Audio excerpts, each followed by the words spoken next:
Yes. Thank you, Matthew. So, I'm the staff attorney to the commission. And who are you affiliated with? Warren Davis. Oh, Hey there, Hi. I'm Regina. yeah, great to Hi, you. Regina. I'm Yes. Russell. Nice to meet you. Glad you could make it. Yes. Yes. Good to see you.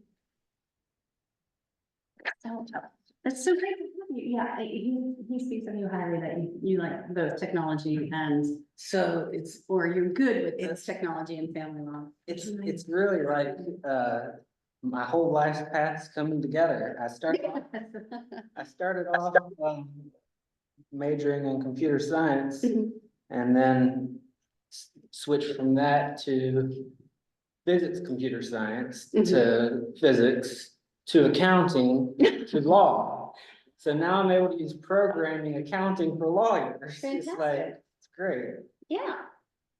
You're very multidisciplinary. That's really great. Thanks for being with us.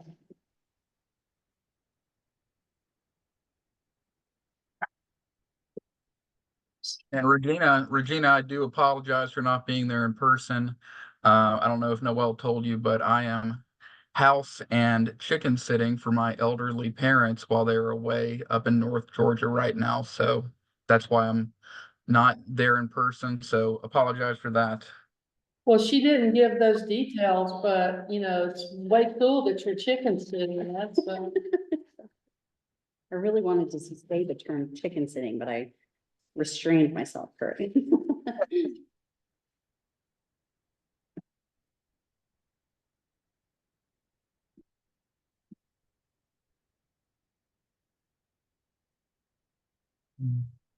I'm sorry. And so, yeah, it's so great to, so we have one guest in person. So, Russ Taylor, you know, Judge Davis speaks of him frequently. He came up with his own parenting time formula tool and some call it, and I think he's mentioned to you twice recently. I can't remember that recently.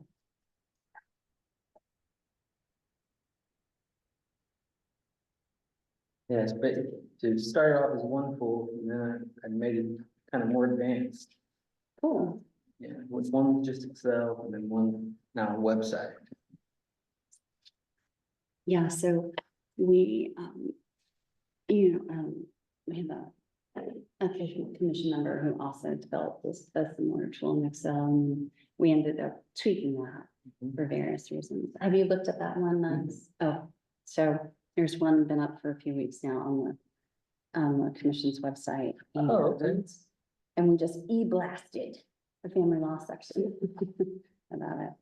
But, and we'll see, Judge Davis also had a guardian ad litem with whom he works frequently, I believe, show interest in work, which is fantastic, because that's a different group of stakeholders in juvenile courts. So we'll see what she has any input for us.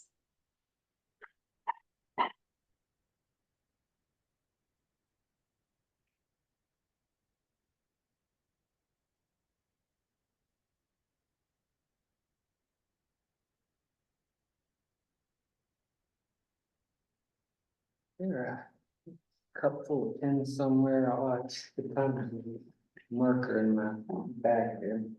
I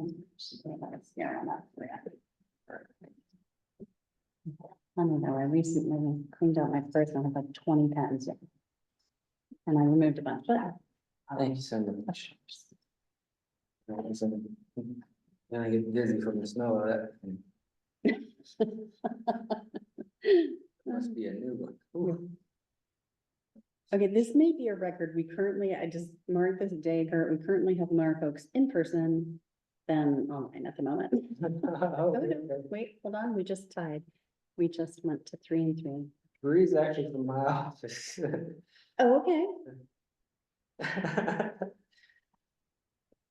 She was just gonna share some of the documents to the people online by uploading them to the chat. If anyone wanted the handout, basically, that I brought. Bro, way too many copies. Okay.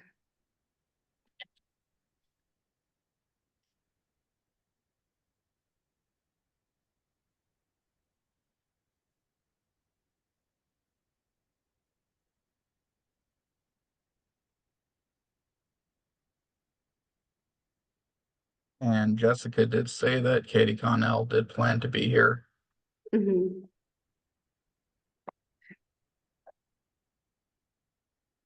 Parenting time formula school, that's good.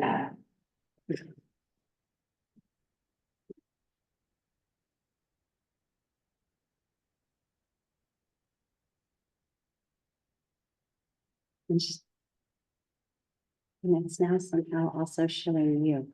Do you think somebody else in your office is? Oh, she, Learn from- my computer to do it, just, because that's where the files are. Got it.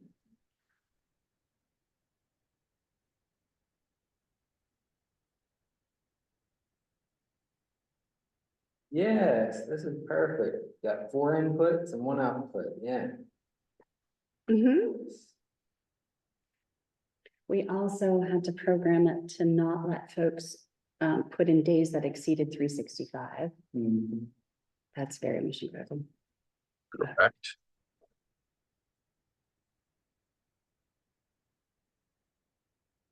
So I'll be yesterday for Latana and read our technical roles. Especially because Bree may not be around.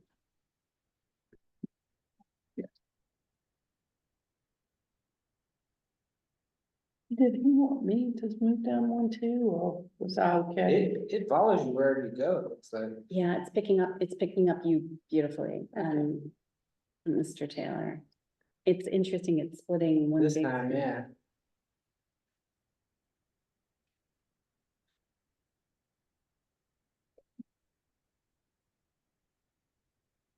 Okay, so it appears we have 2 whole minutes to relax because I think everything. Well, as I say, this is why we get here early.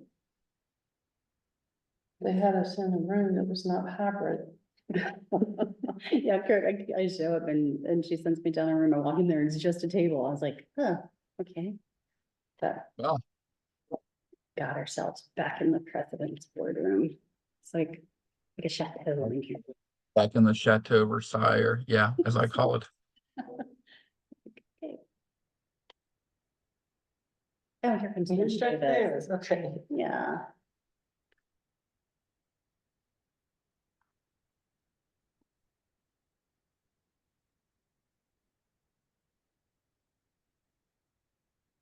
We need one more for quorum. Afternoon, Judge.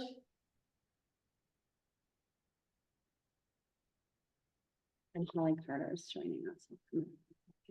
Let me see if Anna's gonna be here.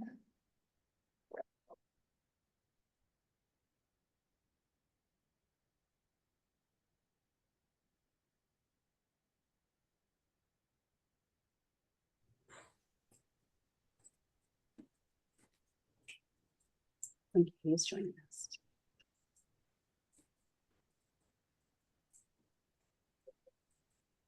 Oh, and our colleague Christy King. Great.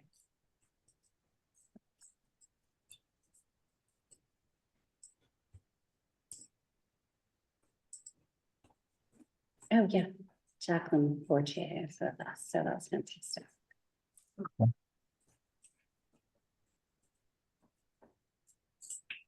Jackie, how are you? Is she allowed to talk? Mhm. She's just coming in now, yeah. Okay. Yes. Yeah.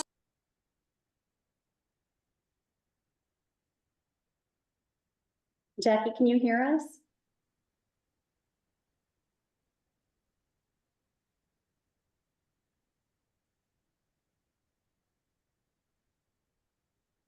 Hello? Yes. Okay. Good. Great, we were just checking. Oh, Coming yes. through loud and clear. Yes. All right, well, we have a quorum and we may be joined with some folks later, so you want to start the meeting? Yes, All right, just tell me when you're ready. I am ready. All right, so welcome to everyone who's online, our members of the subcommittee, as well as guests who are joining us. Nicole and I are here at, I'm sorry, Noelle and I are here at the State Bar headquarters. And we also have a guest here with us in person today. Russell Taylor is here. Appreciate Judge Davis encouraging him to reach out and participate in this process. So welcome very much. We're going to go through a little housekeeping. The last meeting we had was June the 12th of 2024, and the meeting minutes have been distributed to the subcommittee members for review. We'll come to that in just a moment. But before we do, LaTana's not here with us today, but Noel's gonna sub in and do our housekeeping rules and explanation of how the meeting will be conducted. So Noel. Thank you, Regina. Good afternoon, everybody. I'm Noelle Q. Alvarez. I'm the staff attorney to the commission. As Regina mentioned, I'm running the Zoom. I'm playing I'm pitch hitting for LaTana, running the Zoom and reading our rules. So this is for those who have never been with us previously. We run these meetings as the Zoom webinar. That means technology and calculator subcommittee members of the Child Support Commission and staff are panelists and can speak at will after being recognized by our chair. All others are our guests and our attendees. If you need to say something, Mr. Taylor mentioned that he has a colleague of his back at the office. She may need to share something in the chat. You may do that. We don't take public comment at the end of subcommittee meetings, but the full Child Support Commission hears comment from the public at every single one of its full commission meetings. One will be coming up shortly. That information is on the commission's website. We also 24/7, 365, as they say, take public comment, written comment through the, maybe submitted through the commission's website. Also, early next week, the recording of this meeting will be posted to the Child Support Commission's YouTube channel. All right, thank you so much. Let's go to the minutes while we still have a quorum, because depending on the length of the meeting and other commitments, we may lose a quorum. Noel, we do in fact have a quorum, is that correct? We do. All right, so as I said, I see Judge Bolden has joined us too, so we have more than a quorum. Welcome, Anna. And so we do have the meeting minutes. They have been presented to subcommittee members prior to the meeting. Is there any discussion or correction to be made of the meeting minutes that have been distributed? Hearing nothing, is there a motion? I'll motion to approve. Second. Motion and second, all in favor, say aye. Aye. Aye. All opposed, same sign. All right, thank you very much for that. The only thing we actually have to get done today, we did, so sense of accomplishment on a Friday afternoon. We will move on the agenda to our old business. And Kurt, we have you virtually this afternoon, looking a little different to everybody on the panel. So you have the floor, sir, with our calculator updates and a discussion of the implementation of Senate Bill 454, although this may sound familiar to some because some of this update has already been given to the commission as a whole. But go right ahead, sir. You have the floor. All right. Thank you, Regina.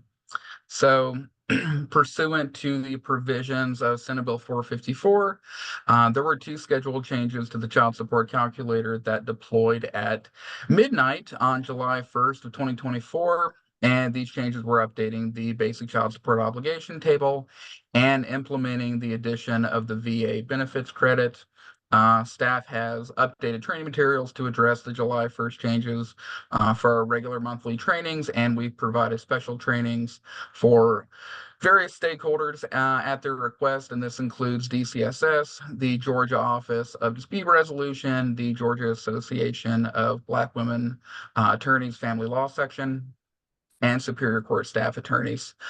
We are happy to report that the deployment of these changes went smoothly and that we've had no reports of any kind of technical issues from court staff, attorneys, and not even DCSS. I wanted to open up and see if any subcommittee members had any feedback from their own personal experience or had heard anything from their areas. So we'll go first to the panel members, and has anyone received any sort of complaints about the SB 454 required implementation, or have feedback of your own comments or questions for that matter, further questions for staff?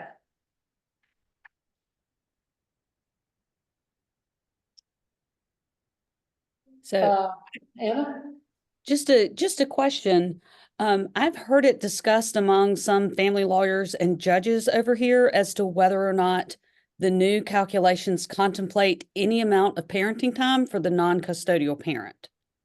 But that's been basically the only issue that I've heard come up. So that urban legend continues.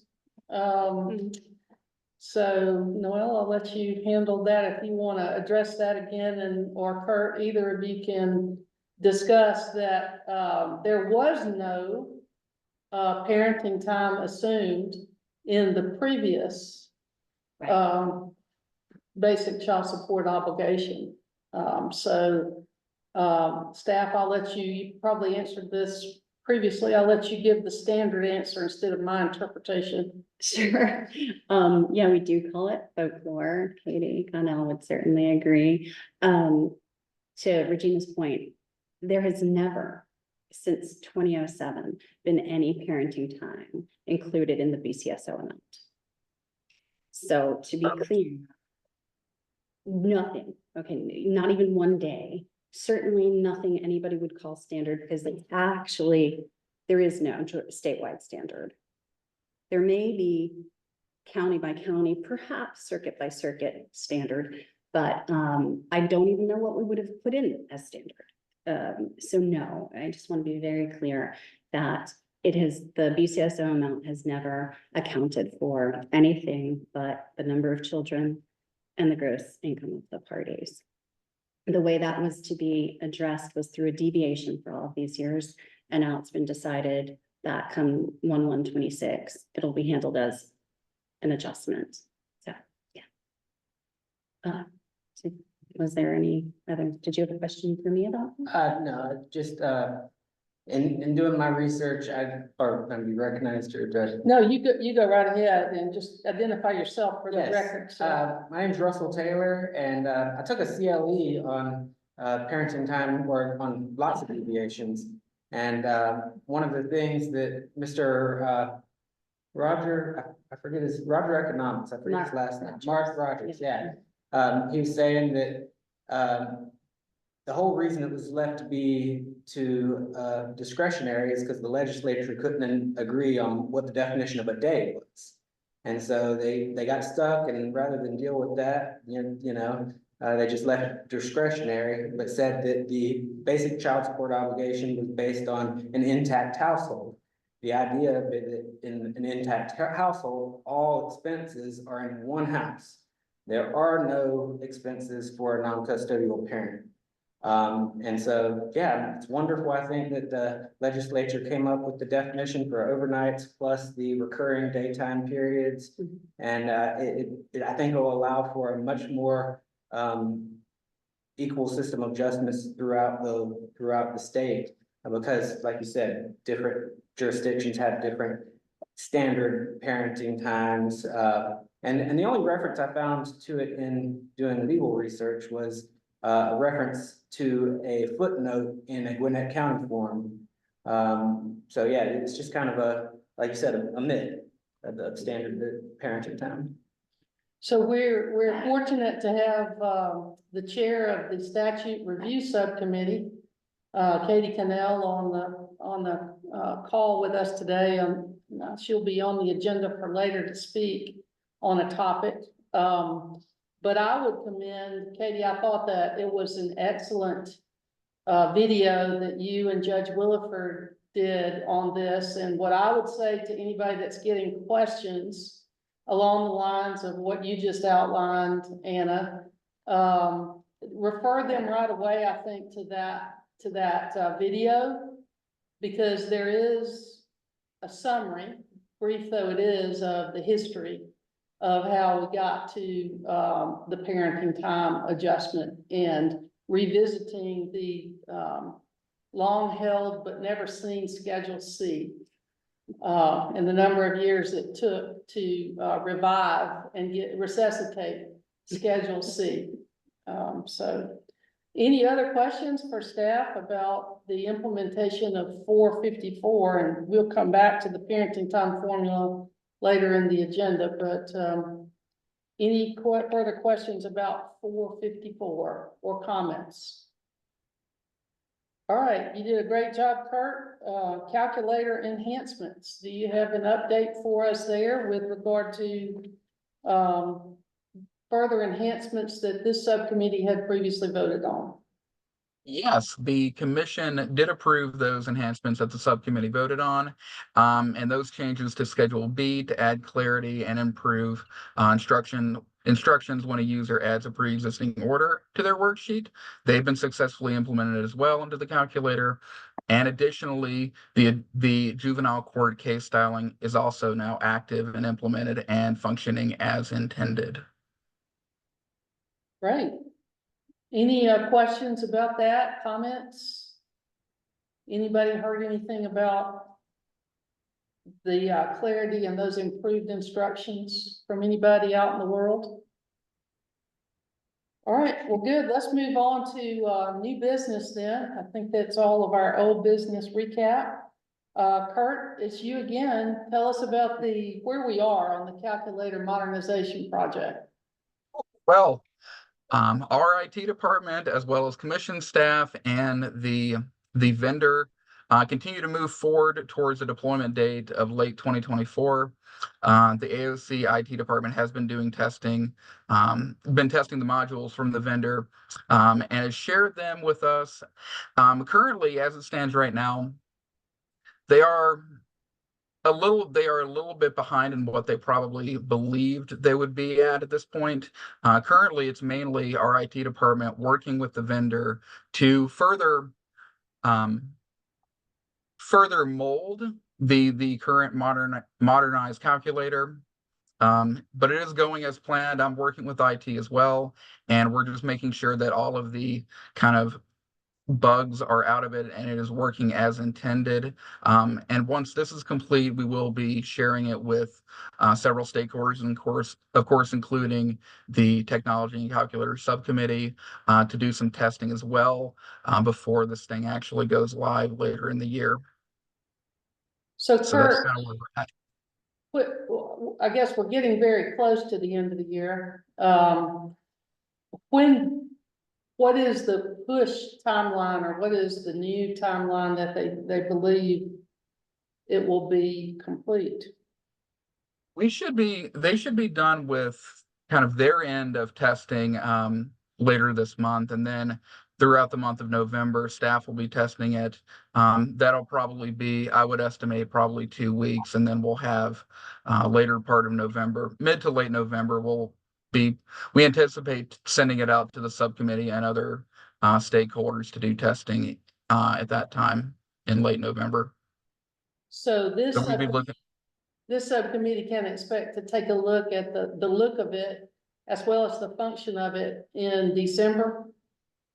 I would probably say mid to late November, but early December at the very latest. Okay. All right. Any questions from any subcommittee member to Kurt on this, or anything you'd like additional information about that he didn't cover in that very brief update? Will the calculator just have an input for the number of parenting days? Yeah, so the new calculator that'll launch for we'll say a year. Let's say if it was to launch on January 1st of 2025, Schedule C will still be non-existent. However, as soon as it launches, our IT department will start working on the implementation of Schedule C, and that'll become effective per SB 454. That'll become effective on January 1st of 2026. So for a year, we're not going to have parenting time built into the calculator, but then in 2006, or in 2026, it will be built in a Schedule C. But so sort of segueing to the next agenda item, even though it will not be in the calculator that you see, it will be built and being Correct. built throughout the year, and that sort of is our next topic. So Noel, if you want to move on and give us a little update, we already sort of jumped the gun because it's what everybody's been talking about. And I'm sure you've been fielding lots of questions about the parenting time formula tool. Yes. And I think I'll start actually for a second with the name, Parenting Time Formula Tool.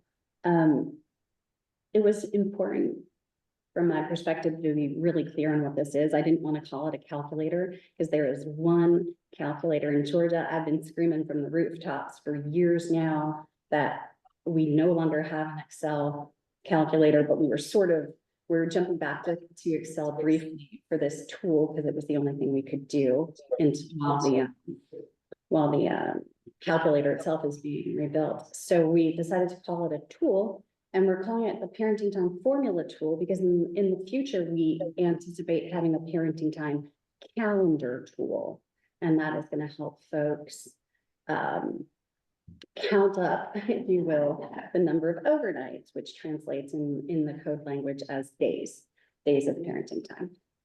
So anyways, that's where we arrived at that sort of happy medium between, right, Kurt, we had some discussion on, it's kind of lengthy discussion on what to call it, but that's the background on that. So the Parenting Time Formula Tool, which is Excel based, was uploaded briefly to the commission's website. We had to take it down. We had gotten some feedback. Mr. Taylor and also Johanna Keel, I think a couple of other people. There were some issues with public accessibility because it asked folks to enable macros, and that wasn't surviving firewalls. So we revamped a few things. We also it will not give an output. It will not give a result. For instance, if you exceed 365 days, if the parent's respective total days. So we just made some improvements to the file and then re-uploaded it to the website. So that's now available to all stakeholders, the public, everybody. It's on the website. So they download the Excel tool, and we have been fortunate that collaborative partners have e-blasted that information to as many people as we can reach. The Georgia Office of Dispute Resolution sent notice to all registered neutrals statewide. The State Bar's Family Law Section e-blasted their members. I sent it to the Council of Superior Court Judges Executive Director, and he shared it with all Superior Court judges and senior judges statewide. And we sent it to DCSS. So anybody, we want to make sure that folks know that if they want to use the parenting time adjustment formula before it goes into effect on 1/1/26 to calculate a deviation amount, they may do so using this tool. And we were fortunate that Katie Connell and Judge Wilford did an explanatory video to accompany that tool, and they're side by side on the website, so you hopefully cannot miss it. And it's a really great 45-minute explanation. But in the meantime, we've done a ton of trainings. In fact, next Tuesday, Kurt and I are driving up to Dalton to do a special training just for that local bar. They asked us to speak, and we'll be speaking at the Alternative Dispute Resolution Institute, which is a day-long event for registered neutrals in Georgia in mid-November. So I think the word is getting out there. And so just for my edification, when you all do this training, are you actually training on the parenting time formula tool, or are we pointing everyone to the video / webinar that Katie and Judge Williford did? So when we're asked to do it like at an event, Tuesday will be the first time that Kurt and I are going to be doing it live for anybody and demonstrating the tool through the website. and giving examples. We'll also do that because we're asked to present at the ADR Institute, but certainly if we get questions in the meantime, we are pointing folks to that video. Because we can't be we can't possibly go to every local bar association and do this like 159 times over. So. Yeah, so to subcommittee members, I've got some thoughts about maybe getting the word out about that video too. Subcommittee members, do you have any questions for staff about the parenting time formula tool? Comments, things you've heard? Everybody's talking about it down in Camden County in the Brunswick circuit. We've been playing with it. It causes us more to have little fussy fights in the courtroom on it, but could we put that Excel spreadsheet just for ease on the login screen? Because I don't always, for example, I don't always go to that main launch page, but to just grab it when you log in there is an easy place to find it. The calculator, login. But yeah, I don't know the technical answer to that, Kurt, do you? We can do it. It will require the calculator to be taken down for the time that it takes to upload it, but we can do that, 7 or 8 o'clock at night and just have it up there on both websites, both the commission homepage and on the calculator login screen. No problem. because I know a lot of people just bookmark the calculator login screen, so it's an easy place to grab that. No, I can put it up. Cool. Madam Chairman, may I, just when you're ready, I'd like to chime in.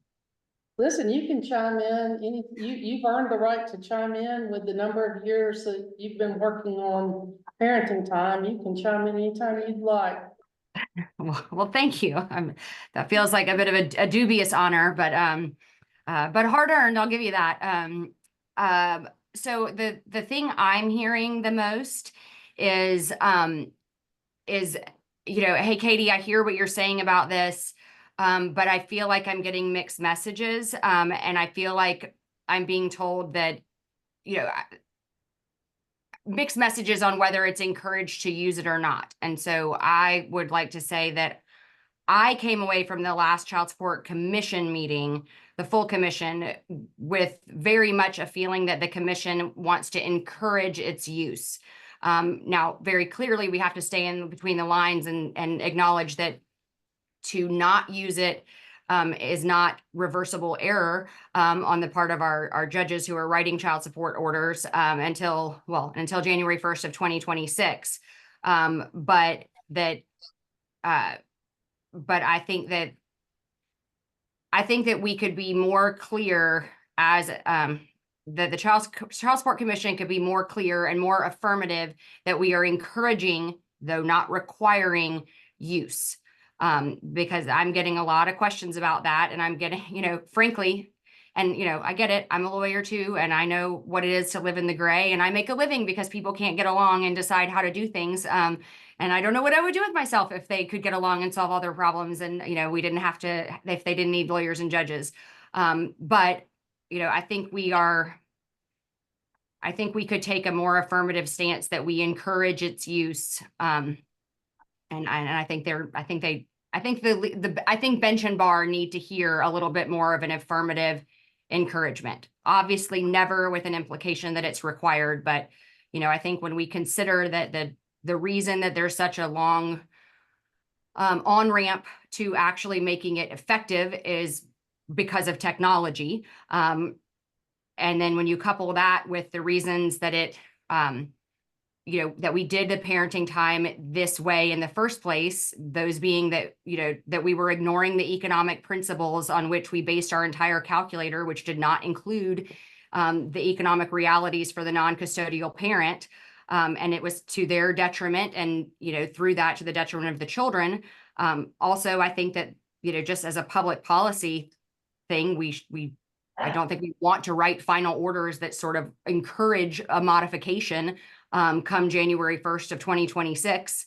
And, just by the fact that we should have done this in the first place back on January 1st of 2007. And I'm not faulting anyone who, for those who were there and didn't, but I think for those reasons, we should be a little more positive and a little more encouraging about using this tool in the interim for the sake of non-custodial parents and the children that benefit from, the reallocation of these economic resources. Well, I will certainly say that I think at the last commission meeting, we were doing everything we could to get the formula tool into the hands of everyone and not just the folks who were working on it for the number of years that the commission's been working on it. And to understand it, right? To also develop a strategy to get the word out and to provide access and the corresponding education to not just lawyers and judges, but pro se litigants about what it is and how it operates, and that it's not legal voodoo or something embedded in an Excel spreadsheet, which is what some folks think anyway about the legal system. But I digress. So I think the commission did take the appropriate tack in terms of encouraging the work of staff, and certainly staff is moving full speed ahead. So what I would say to that and say about that is to us as subcommittee members, to the commission as a whole, and to the legal profession, is that we need to bang the drum and encourage folks to get themselves up to speed and start using it and understanding it. And I think the more people use it and understand it, the more they will be resistant to change and not want to make a mistake. Because I think at the end of the day, there were folks that were very clear that they were simply encouraging judges and lawyers to follow the law, meaning they didn't want anybody making any mistakes and not understanding fully that it was still a deviation that needed to be supported by findings of fact until January of 2026, when it becomes an adjustment. So I think that's the needle everybody's trying to thread in making sure we don't invite people to error in our cheerleading. We certainly believe, and the legislature concurred unanimously, I believe, that this is the correct policy for the state of Georgia. And to your point, Katie, we all need to be supportive and encouraging everyone to go ahead and enact in their practice what the legislature has enacted in a formal way, and that is, this is the public policy of the state of Georgia. I think that should be the message for children, for the benefit of children. So I hope that as we continue to, as staff continues to go around the state, and as we continue to do even the easy things that was just pointed out, to make the tool right up front, so you don't. So that's a great idea. The pro se litigant doesn't have to log in to find it, that everybody can see it. And as far as I'm concerned, put that informational teaching tool right there beside it while you're at it, so that nobody has to do anything other than go there and start looking at it and being able to access it. But anybody else have anything that you want to talk to staff about as they try to figure out how to do just as Katie has mentioned, and that is to be an encourager of to embrace change?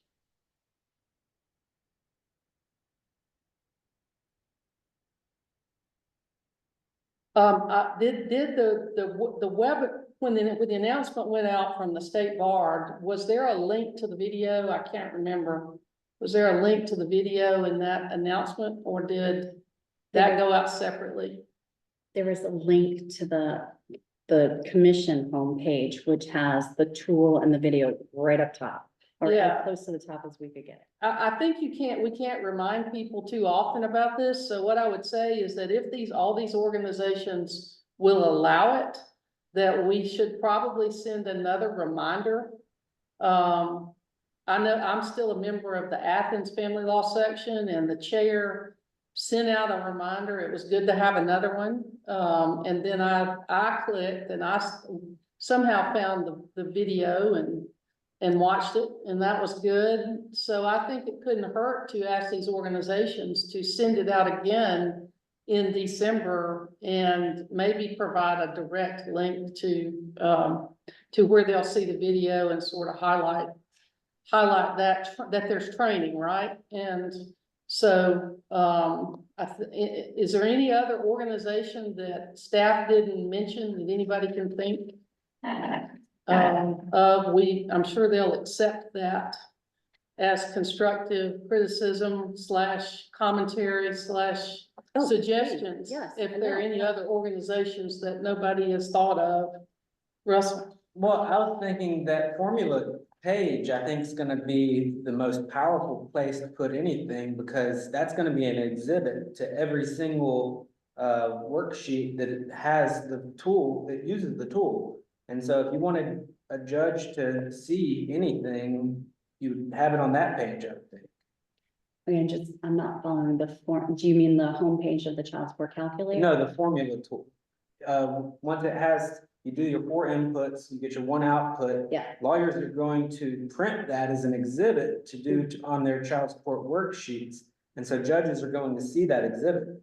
So if you wanted to put some kind of a note on there saying that this number is not mandatory until 2026, but may be persuasive as to the intent of the legislature when considering parenting time deviations until then. But now you're saying maybe, you're not forcing it. Yeah. You're saying Yeah. embed that in the tool itself, that. Yeah, that in like the a, tool. in I a mean, little it's something you footnote to can the tool. And we could physically do that. It's not my call, but we certainly, I mean, the tool, it's just an Excel spreadsheet, so we can take it down, tinker with it, which we already did once. Re-upload it. It just takes, every time we do, it's super easy on the permissions website. Every time we do that on the calculator website too, it means taking down the calculator for a little bit. And Kurt, you want to chime in on this? I mean, our IT department doesn't love doing this. Like, we can't do it every other day. We should save up all our Yeah. tweaks and take down the calculator for like, as quickly as possible. It's you know, it's about I mean, it's not terribly hard. I mean, again, you're just basically kind of taking the calculator down for maintenance. Typically with a change like that, that's not super, in depth, just tacking something onto the home page, that's going to take 15 minutes. So the calculator is going to be down for, 15 minutes, one, Tuesday evening or something like that. So it's not that big of a deal. So Well, also, anything we would do to the tool can be done, outside of the web link, so that we're not, so that when it comes down, it's coming down just to switch out. It doesn't have to be done like while it's down, if you will, right? I mean, we would go ahead and decide what needs to be adjusted outside of the downtime, so that when we go down, right, it's the most efficient thing. To your comment about adding some language about the date of effectiveness and that kind of thing to the tool, I want to sleep on that. I mean, I've already had several Superior Court judges ask me if there's if I see any problem with them attaching their own version of the tool to child support worksheets that they're, that they're entering, just as a reference to how they got to the deviation amount. And I've said, I can't think of any reason that you should or shouldn't. And beyond that, because it is still in the arena of deviation, there's so much discretion on that, as long as they're following the rules of answering the findings of fact questions, which the worksheets won't let you out of them without doing that. Then I think that's just sort of in a good way, a belt and suspenders approach to attach the that calculator, the tool to it. So, and I think that's what I understand, lawyers are doing as well, or at least that's what they're telling me. I mean, besides joking with me that they're going to start subpoenaing me to be their expert at every trial, yuck, yuck, yuck. That's what they're doing as well. So, I think Yeah. But I'll sleep on that suggestion and, we'll talk to staff about it for sure. So anybody else have anything for staff before I ask another question? So when you all do these trainings now that you're preparing for up in Dalton and otherwise, and you say you've got examples to walk through, does that augment, how is that different from, it's in general terms with what Katie and Judge Williford have done? How will that be different? It'll be very similar. I don't think we're using their exact, I can't remember. I think they did you do Mickey and Minnie Mouse or some such thing? Or they used a fictitious sort of fact pattern to do it. We'll probably do that. We'll be doing that. I can't say we're using their exact numbers. I don't remember the numbers we're using, but it would be a similar thing to try to show folks what, at these income levels, what does it look like? And this amount of Around county days. does it look like? What does the adjustment / deviation come out to be? Because I think that's what folks are most curious about, like how big of an adjustment. So are you doing like a low income, sort of a middle of the road and a higher, but not to the cap?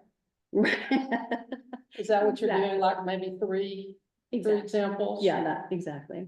So I wouldn't be opposed to, when y'all do that at the, ADR conference on, I think it's the 21st of November. Yes. They will have a recording of that. Yeah. If we can get, their permission to use that, I wouldn't be opposed to us taking a look at that, the subcommittee and anybody else that wants to on the commission, taking a look at it and maybe posting that as well alongside what Katie and Judge Williford have done and sending that around to everybody, the same group of folks we've sent the tool to.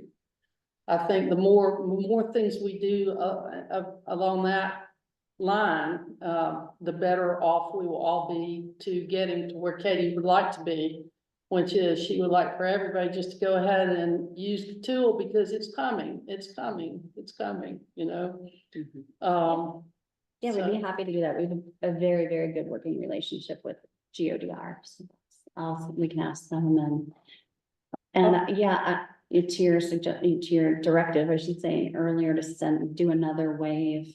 This is going to be ongoing over the next, what are we now?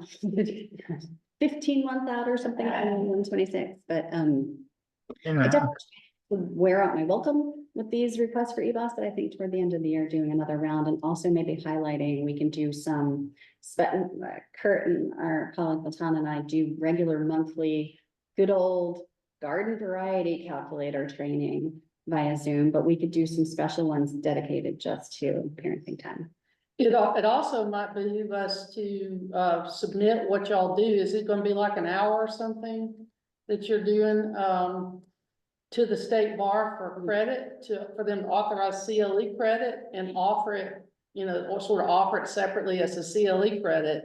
Yeah, and actually, so we're pre-approved providers of CLE, so even our regular monthly training gets folks an hour of CLE, but certainly we would give the carrot of a free CLE hour for sure. All right, I think that'd be helpful. I think that'd be really helpful. Any other bright ideas that causes the staff to have to do extra work that anybody else has? All right. I do have one question in the, sorry, I should have asked this under calculator enhancement. And I know I could ask Noelle and Kurt this anytime, so I'm sorry. I just have you and I don't know. It's Friday. I'm just feeling punchy. I know there's gonna be the, and it's in the works and, the techie people who speak in code are working on it. But is the thought that the calendar tool, whatever that ultimately may be, and in my mind's eye, just so you know, I sort of picture Minnesota's, because as y'all know, that's sort of become the one that's the most comfortable to me. That's not going to be a part of the worksheets though, right? That's just going to be a tool available. Like maybe available in conjunction with the worksheets, but like how is that going to work? That was my next question, Katie. I was going to the calendar tool. What is it? explain that.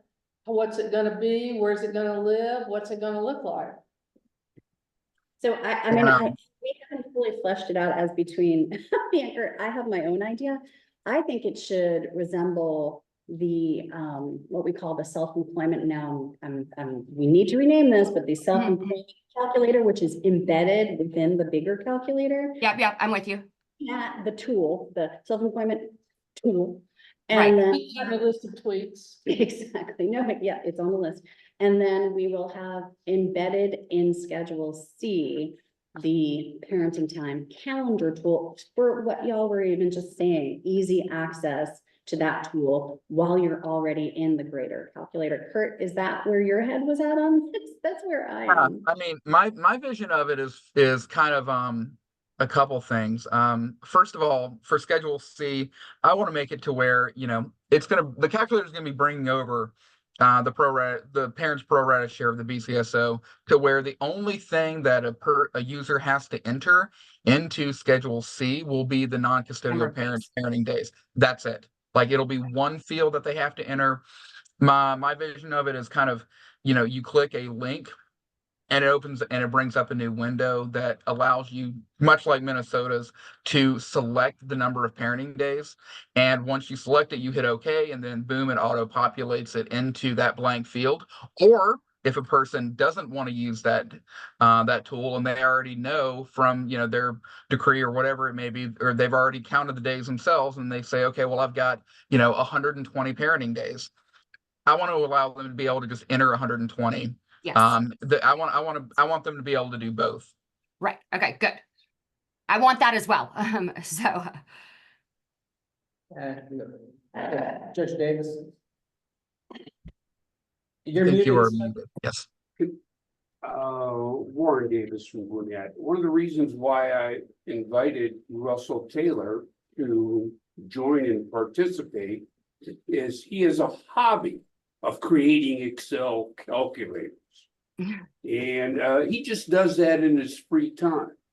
He actually has a format that tracks, and Katie, I referred him initially when we talked about it to the Minnesota one because I liked it. Yeah, I But saw he his product. actually has one that really, it follows that. It automatically counts days and it crafts the choice of days kind of like Minnesota does, but like on steroids. You know, what's the weekly schedule? You know, how did that change? He's got the 50-50 schedule. Do you do spring break, fall break, all those other breaks in there? He actually had a better division for summers because folks do summers different. You know, you can do week on, week off. You can do 2 weeks parenting time. You can do 2-week plots. But then ultimately it counts the days as well. And he's got the other part built also for you know, to calculate what the deviation is. So anyway, it was an easy tool because right now we're referring them to what? Minnesota and Oregon, wasn't it? Mhm. Mhm. And Yes. you know, we could, if Russell would share that and put it to the public domain, we would have kind of a temporary Excel tool that does the same, and it is really easy to use. But So anyway, to have- maybe I a just- third option up there on the screen during Judge, this interim period. To clarify, Judge, so I'm understanding you, you're saying we could also offer similar to the formula tool and while we're all waiting for the Schedule C to be resurrected, offer an Excel-based calendar tool for folks. That's your suggestion right now. If it's feasible, doable, to some extent, I've heard people, I mean, I look at the Minnesota one, I think it's just easy. Then I hear other people, they've looked, oh my gosh, the world has come to an end. All I'm saying is Russell's, the way it tracks how a family law practitioner thinks is really straightforward. And the boxes and that, and it gives them exactly the numbers they need. So anyway, just a nice hobby for Russell. So as we go through this and talk about, what to do and how to do it in this respect, we are about to find out where the legislature bogged down in 2006 and 2007, because this is it, right? This is how do you count all these things that are, all these variables that Judge Davis just outlined that are in family law. But no such thing as a template is in everybody's custody aspect of their order and their parenting time order. So No aspersions against my fellow lawyers, but I hate entrusting math problems to most practicing family law attorneys. I trust Excel so much better to come up with the correct number at the same time. Judge, this is why no one wants to serve on this subcommittee, and this is Yes. how I end up as chair. Not only is it math, but also technology. So this I just the understand. bane of the average lawyer, which is existence, right? So Russell is an aberration, which is awesome. It's awesome. We need that. I've often told him that. So Katie, let's go back to what you're talking about here. So, I do think that we probably ought to develop some choices, some options, and bring this up to the full commission. Is what I would feel comfortable doing once this subcommittee develops the range of possibilities here. Because just as the parenting time tool, it took us 2 full commission meetings to come to the conclusion that, yes, we wanted to put it on the website and work on it.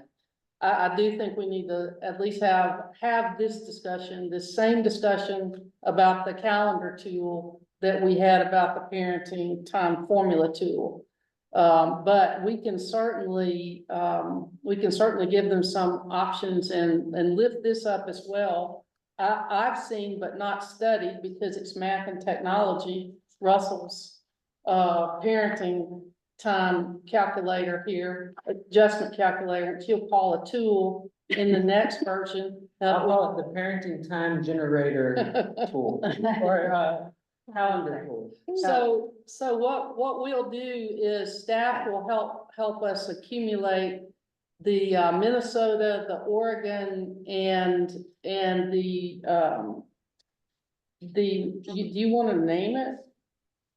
It's parenting time, www.parentingtimecalc.com, and I'm gonna change that. I'm gonna get a new URL that's cal or calendar instead of calc, and do away with the word calculator everywhere. So we'll call that the Taylor tool, but I like that. we will send that out to everybody so everybody can start taking a look at that and comment, give feedback.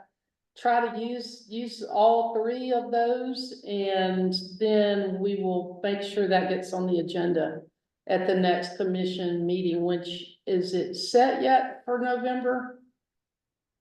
It is, I'm just let's double see, checking. it is set for November, let's see. November 22nd. Okay, November 22nd. So, It's a Friday. Katie, is that okay with you as a sort of a strategy if we try to put that on the full commission agenda for discussion? Sure.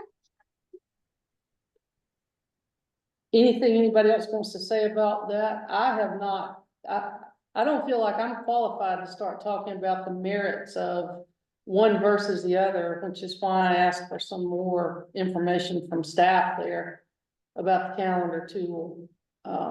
Yeah, so I made this tool based on feedback from my paralegals, where they were like, how am I gonna count all this? And how can I bill for the amount of time that it's gonna take to count to 100 or 150 for every, and look back and forth between the school calendar, and we work 5 different counties, and this school calendar is different than that school calendar and everything. And I was like, well, we're gonna make it efficient. And so I made this, and it's based on Gwinnett County. And then just this morning, I started developing one that I'll have a drop-down menu where you can select Fulton or Cobb or different counties, and it will be based on the actual school calendar, so you don't actually have to go through and select the beginning and end date on every single case, and it's gonna make things so easy. And it's free, it's available right now, it just has attribution to me in the top. When I was wanting to just kind of like let everyone use it, then, you know, I was thinking attorneys aren't gonna wanna print an exhibit with my law firm on their exhibit. And so I'm like, well, what can I do? I can make it where they can put their law firm's name on there or upload a logo or something and charge them $20 a month to be able to do that.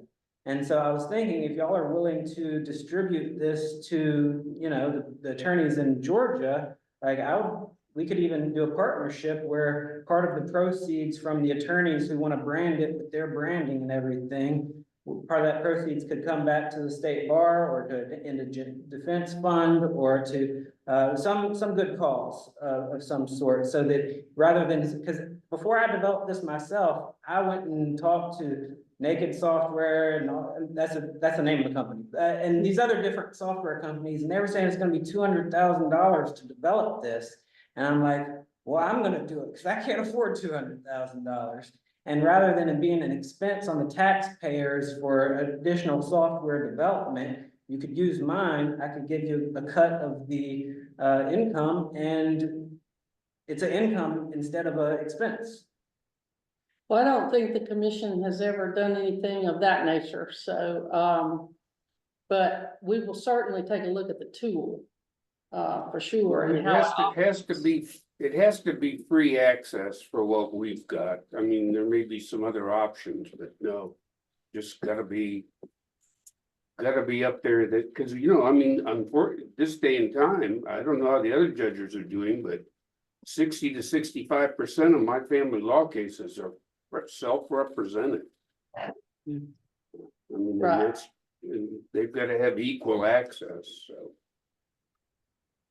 all right, So the one I have online now, it is a free tool. The free version just has attribution and it has my name at the top. It says it's developed by Russell Taylor, Lawrenceville family lawyer for Daniels and Taylor, and it has my web URL. And so that's available for the public, but it gives me credit because I made it. And so my thought is the paid aspect would just be for other lawyers who wanted to take that down. But if you're saying you would like need me to take that off immediately before you would distribute it, Noel is the expert and Regina the expert on what it has to be for a state access, because again, you know, this is something the state of Georgia is supposed to supply, so. yes, when I said distribute, I meant distribute it to the subcommittee members so they can review it, because even though I've seen it, the subcommittee members haven't seen it, and certainly the full commission members haven't seen it, so that's what I meant by distribute. I don't think there's any problem with saying that somebody created it. It's like any other trademark thing on the very bottom or top, but you know, that's up to that. I'm very proud of your work, though. You're just a genius inventor and you do it for fun. I've heard. All right. We've probably done all the damage we can do to talk the parenting time formula tool to death in the same way that family law practitioners and judges are doing all across the state right now. Okay, so we've got one more agenda item, which we're going to try to cover. It's the Katie Cannell Day here at the subcommittee. Katie's on our agenda next to talk about what she would like us to consider about some calculator enhancements. And Katie, I'm gonna go first to, you or staff, whoever wants to talk about making findings of fact a required field in the calculator, because the other topic we have actually talked about as a subcommittee previously. So I want to give full time available to talk about making findings of fact a required field, if somebody wants to talk about that. And what that even means. Kurt, are you doing that? I was gonna let you tackle that one, but Okay, that's fine. So if I understand correctly, I'm not sure I do, Regina. And right now, in order to, if you put anything anywhere on exhibit or on Schedule E, you can't close out of it, and it won't translate until the findings of fact boxes are filled. So I think of that as I think that is our stopgap to make sure people utilize the findings of fact. If you touch Schedule E, does that sound? It won't let you out of it unless you put something in Schedule E. The problem is that even if you just touch those 3 boxes and you just, hit the space bar and go and move on, it'll accept that. But then if you print the worksheet or share the worksheet or bring it to court, then it just looks like it's blank. Right. So I actually don't think we should change that. And here's why. Because when you're a practitioner and you're using worksheets and you're running numbers because you're in a mediation or you're in the courtroom and the judge is looking at you and saying, we'll put this number in and tell me what it comes out, and put this number in and tell me what comes out. Sometimes you need to be able to just go to those 3 boxes and put, yes, no, yes, just to be able to quickly generate, a worksheet, a number, and not even a worksheet, just a number. And then I'm going to say, okay, wait, I'm going to go in, and what if our deviation isn't that big? And I'm going to leave the deviation, but what if we say, what if we average the bonus income of this parent, over a 4-year average instead of a 2-year average? And I just think it really needs, I think we need to have a way for practitioners to be nimble. I realize that sometimes means that worksheets make it all the way through without having proper findings of fact in the worksheets. I know that's a problem, but I also think that weighing the problems and benefits, I think the bench and bar need to be able to nimbly work through the worksheets. And I think the stopgap of not letting you out of Schedule E till you at least touch the boxes is enough. And, and then I think it's incumbent on the, bench and bar to do their job and go through and double check that those boxes were actually, those questions were actually answered in a way that's consistent with the requirements in the code.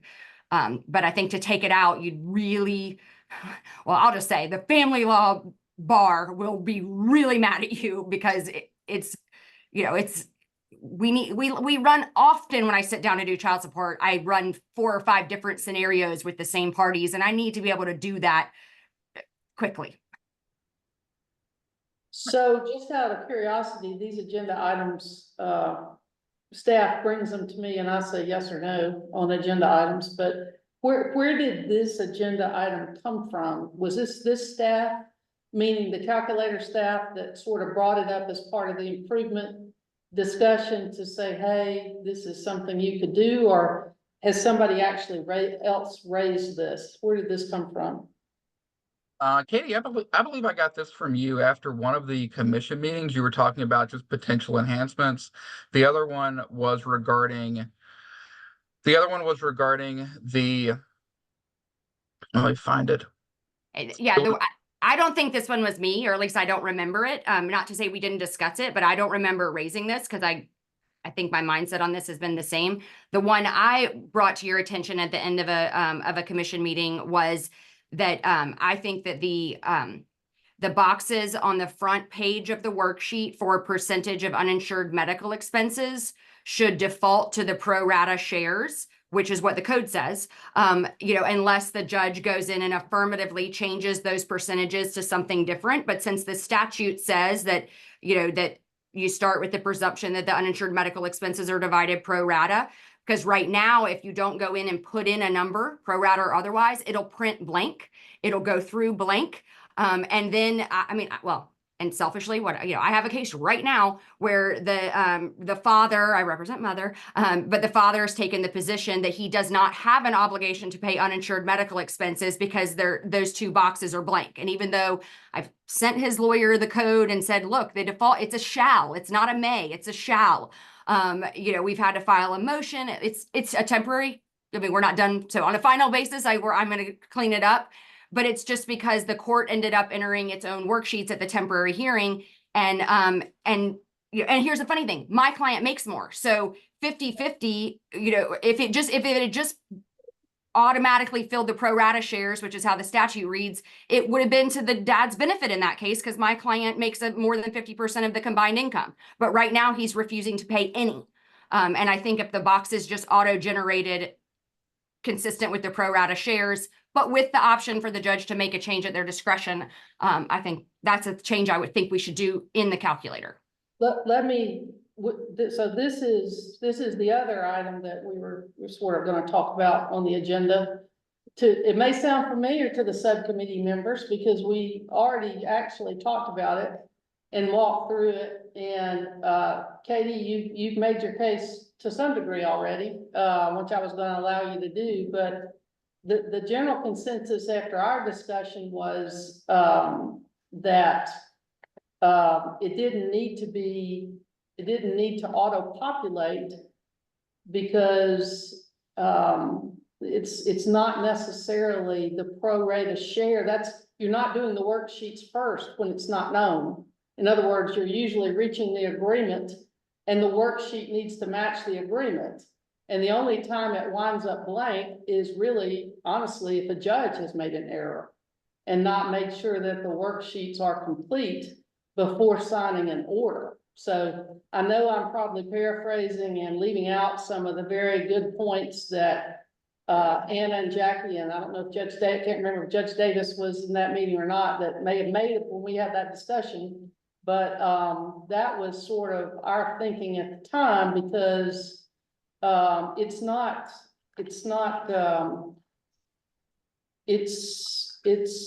is what it is unless ordered otherwise. In other words, it's not a presumption per se, in the same way that the basic child support obligation is a presumption. And that is why, to my recollection, it was left blank in the first instance. So that's my recollection of both the history of it, why it was blank and long ago, and also what we discussed. But I'll hear from anybody who in the subcommittee that wants to add anything to that discussion or wants to talk about it further. Well, I think pro rata is it's what the code says. I think we start with that. I see that as a safe harbor, so long as, there's a right to edit it.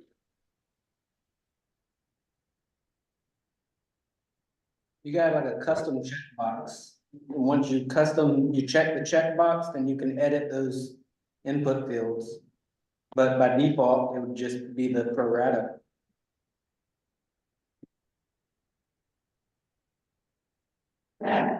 What I think could be important, especially as we're developing the calculator, is to, there's a couple of options here. Have it auto-populate, but also make sure it's a required field. So then at least it doesn't get left blank. And that is better. It's something. Mm-hmm. If you avoid Katie's nightmare of saying, one parent doesn't have to pay any of those things because they were inadvertently left blank. And so I think that is a good, at least, starting point. How difficult would that be to do, Kurt or Noel, whoever might know, to make that part on the front sheet? Because that's the only place it lives, which is also part of the problem, Mm-hmm. right? Mm-hmm. In terms of why it gets left out. Yeah. I would have to speak with probably our vendor and IT on how to do it. But yeah, you're right. The issue with it is that it's on the first page, and then once someone is going through, they'll go through schedule A, B, then C, and then they'll get to deviations, and then they'll click save or display worksheet results. The problem is that they're all the way past that first page. If you did have it, auto-populate the pro rata shares, but made the field, to where it could be edited, it just kind of pulls them down. I mean, that would be an option. But you could theoretically have just a pop-up window if you don't have anything added into that first field. You could just have a little message that brings you back to it, that says, you've got to fill this in before you can move forward. The problem is that, when you're on that first page, you're never going to actually have anything on there because you haven't gone to the income page yet. So it doesn't know what the pro rata share percentage is yet. But it might potentially be a little bit clunky, but it would be doable to make it a required field. I'm also wondering, I mean, it would be a change, a fundamental change, because we said the modernization was just basically going to keep the same functionality, just Right.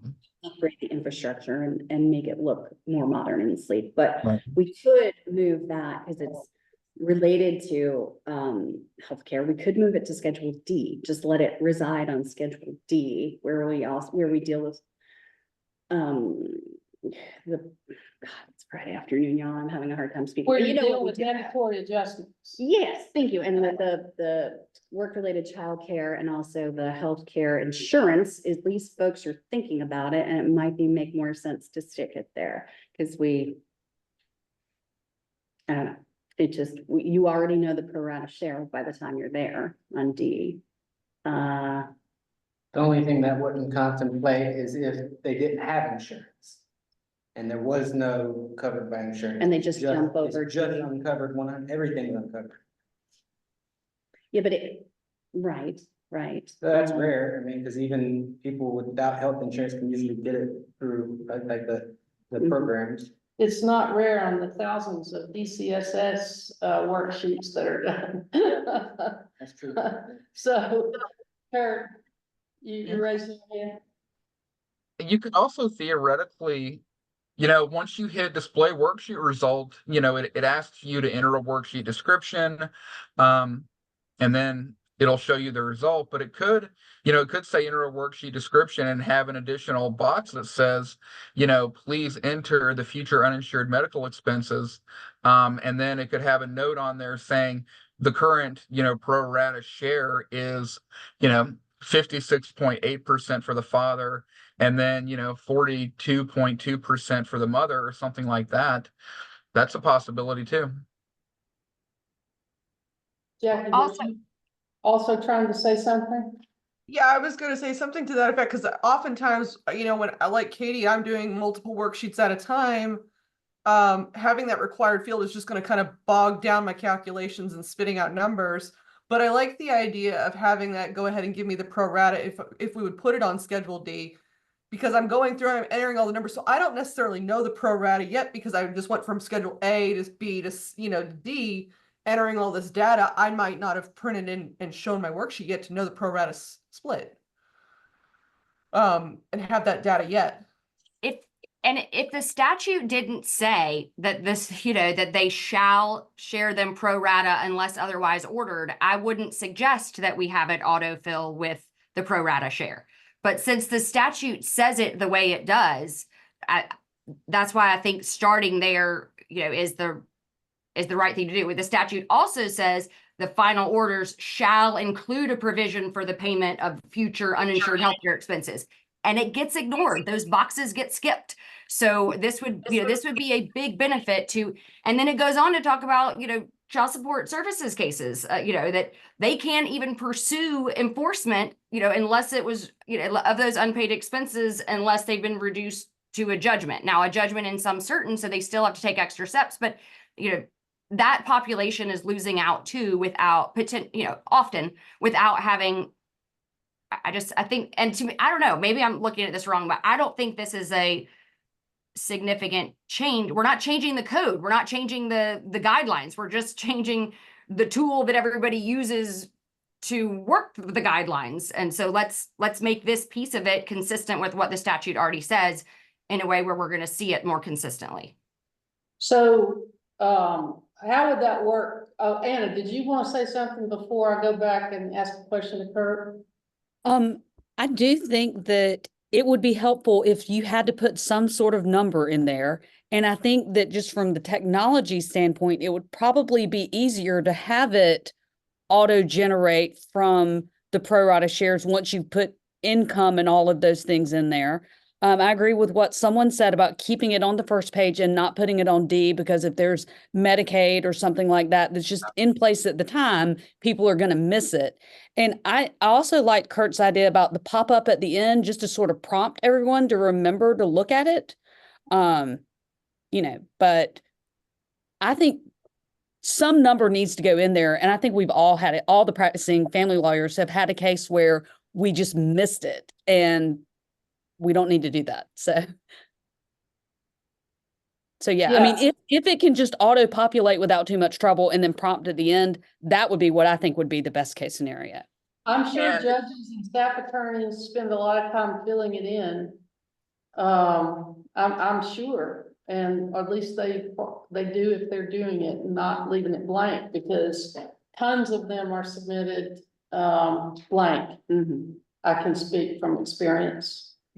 So Kurt, you were about to say something, and I was going to say, as you're ramping up to talk about how this might work, just in the worksheet, is there a way it can work so that to your point about it auto-populating and then triggering someone to come back to it has a statement of the law? Because what I don't want is a situation where a pro se litigant believes that is their only option, because they may be perfectly comfortable having agreed to, they may be filling the worksheet out after the fact, having agreed to a 50-50 split or something else.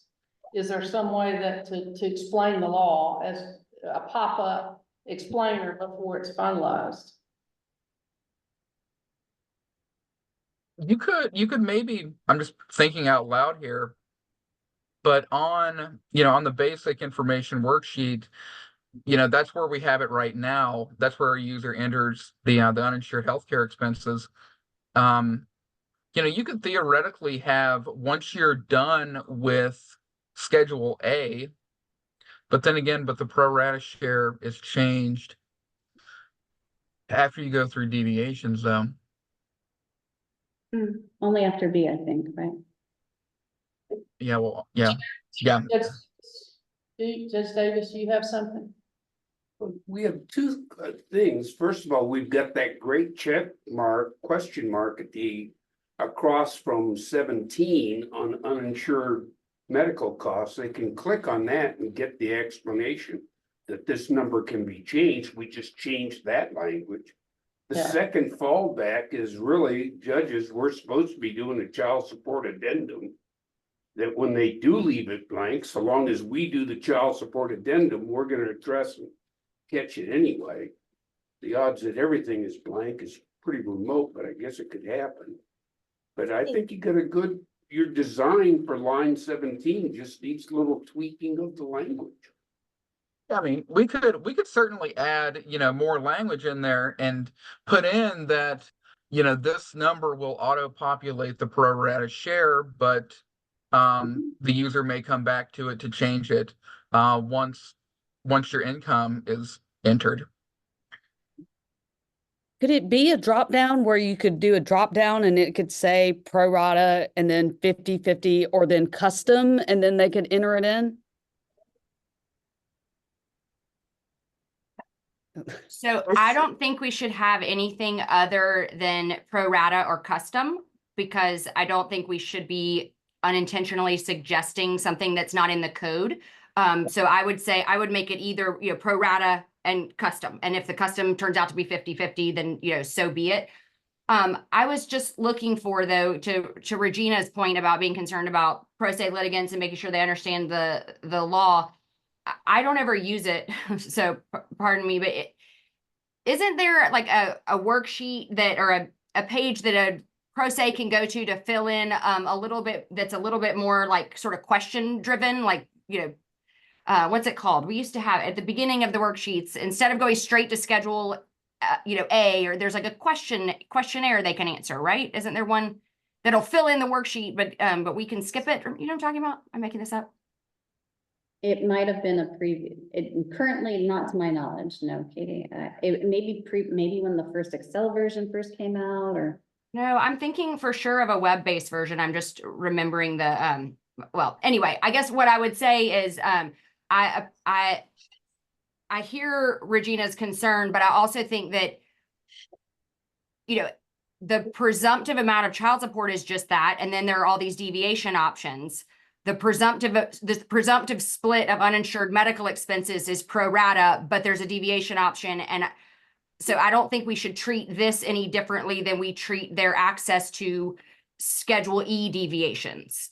In other words, I don't want this to become a hotly contested litigated issue. And since it's really akin to, getting to your, presumptive amount and then deciding if you want to deviate from it, that's really the language in the statute's pretty similar. And I think they're intended to be treated the same way, that, that deviating from it is absolutely available if you, meet the requirements and do the things, and, but I don't think it's any different. So I don't know. Does that make sense? Not to be contrarian, Regina, that's just my brainstorming. Yeah, we might agree to disagree about whether or not it's akin to a deviation and those required findings of fact to do something different. But I do think there's merit to following the law, and that being the default. I think there's merit to building that in, so long as, to Judge Davis's point, there is something there beside it that is an explainer, whether it's another note, and I'll just have to go back and look at it, or that question mark, or something somewhere that explains it. So to staff on this point, I will say, if we can work on that with that concept that we've just discussed, sort of bring all these concepts together as to how it would look, and I will work with you to do that, and then we will send it out for an vote by email as to whether or not, because I think the consensus is to do it. I think the question is, how does it look and how does it function? So we will work on that together, staff and I, and send it out for, first of all, for comment. We won't just send it up for an up or down. We'll send it up and say, here's what we're thinking. Everybody can weigh in. Keep in mind, when you do that, that's a matter of open records. When we e-vote, your comments also become part of open records. So we will do that, and hopefully be able to do that in the next couple of weeks. And shoot for having a vote by email to present to at the next commission meeting on the 22nd of November.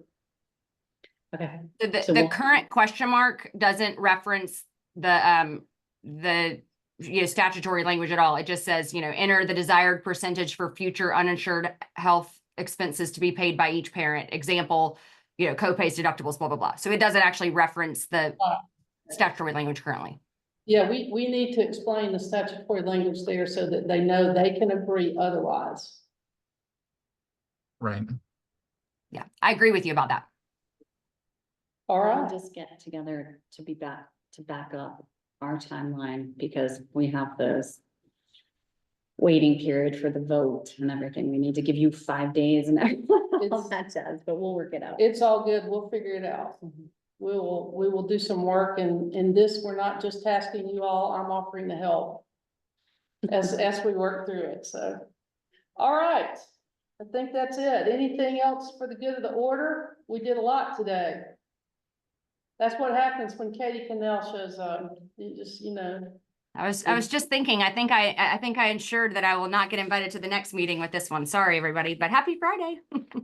You're welcome anytime, as you know. All right, the next. If there's any tweaks or any ideas on what I can do to make my calendar tool better, you can email me at russell@danielstaylor.com.